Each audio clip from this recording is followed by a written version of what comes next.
دون دون کول یو څه یا یو کار کول ایک دو زه کوم ایک دیت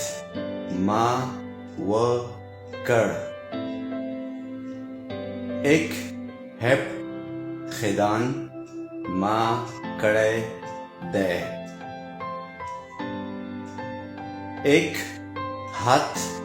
gedaan ما کړی و wat doe jy ته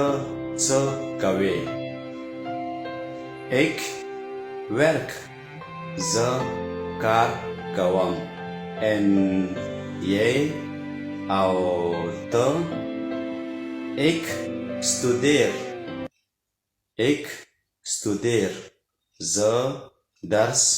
وایم یا متعلم یم والسلام